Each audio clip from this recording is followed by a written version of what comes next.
Burps, funny, embarrassing, and totally normal. So why do we burp?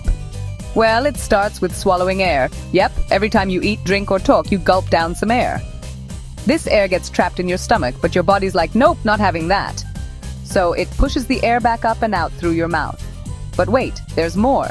Certain foods and drinks, like soda, beans, and even chewing gum, can make you swallow more air, making burps more frequent. It's your body's way of saying, hey, too much gas in here. So next time you let out a burp, remember, it's just your body's natural way of balancing things out. And hey, it's better out than in, right?